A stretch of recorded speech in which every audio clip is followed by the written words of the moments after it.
All right, today we are diving deep. Literally, we're going to break down what it actually takes to become a certified lifeguard. And let me tell you, it's way more than just being a good swimmer. So, let's get into it. I mean, have you ever really thought about that?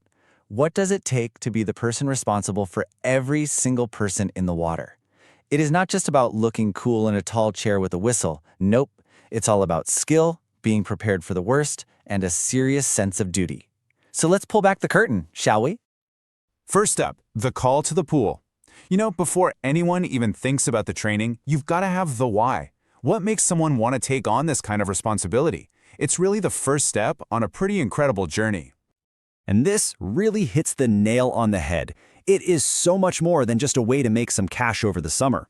When you become a lifeguard, you're stepping into a role where you are directly responsible for people's safety. That's huge. And with that responsibility, it opens up a ton of doors you might not expect. So, where can this certification actually take you? Well, think bigger than your neighborhood pool. We're talking about the high-energy vibe of a water park, the classic summer camp experience, maybe even a fancy resort or hotel. And for the really adventurous, you could be guarding at a beach like Rehoboth. It's a skill that can take you all over the place.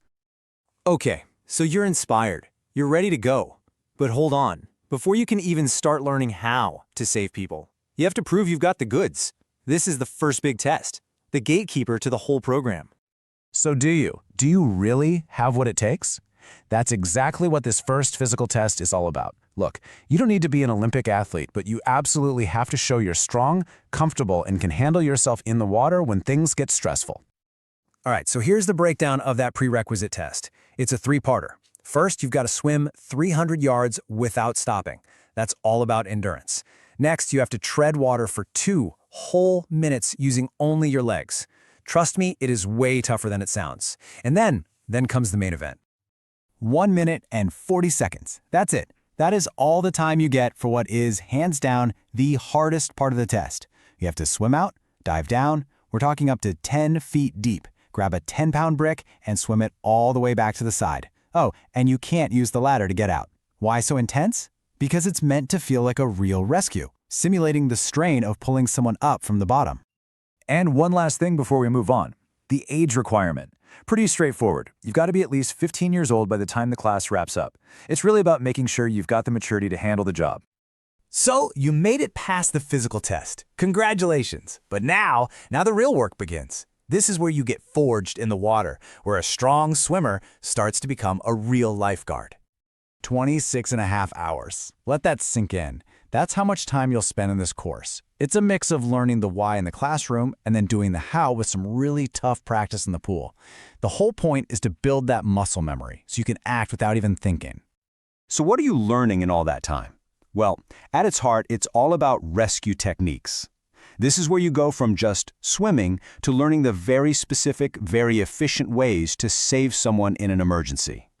For example, you learn there isn't just one kind of rescue. You've got your active victims. They're the ones you see struggling and panicking on the surface. Then you have passive victims who are still and underwater.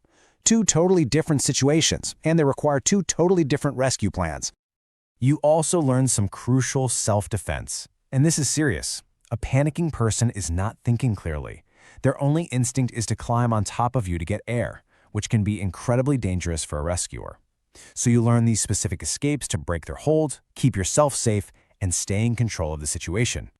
And then there's maybe the most delicate and complex skill of all, handling head, neck, and spinal injuries in the water. This is incredibly high stakes. You have to learn these very precise procedures to keep the spine perfectly still while getting them onto a backboard. One wrong move could make things so much worse. But here's the thing. The job is not over once you get someone out of the pool. Not even close. You are a first responder. That means you become a master of first aid. We're talking CPR for adults, kids, and infants, knowing exactly how to use an AED, responding to choking, controlling bleeding, and even using advanced gear like a bag valve mask to help someone breathe. So how do they make sure you've really learned all this? It all comes down to the final scenarios. These are intense, high-stakes simulations where instructors throw surprise emergencies at you. 1 minute you're practicing, the next, there's a passive victim at the bottom of the deep end. You have to put everything you've learned together and perform under pressure, just like the real thing. Okay, you passed the physical test, you survived the intense training, you nailed the final scenarios. So, what now? Well, now comes the payoff. You're officially certified and ready to be on duty. So let's talk about the practical stuff, starting with the investment. A full 2-year certification course is going to run you about $395. Now, that might sound like a chunk of change, but it covers everything, your books, your training, the whole shebang, for a certification that lasts a full 2 years. And what about the return on that investment? Well, take a look.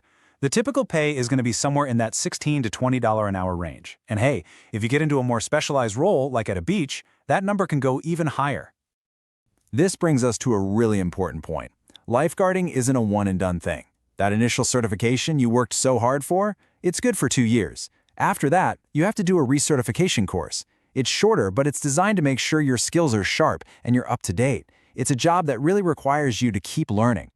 So what's the big deal about this particular certification? Well, it's state approved. What that means for you is that it's basically your golden ticket. It's accepted at pools, camps, and water parks all across Delaware, giving you a ton of flexibility. So there you have it. We've gone through the whole journey, from that first grueling physical test to the high-pressure final exams. It's a tough road, no doubt about it, full of hard work and a whole lot of responsibility. So after seeing everything that goes into it, the only question left is, are you ready to answer the call?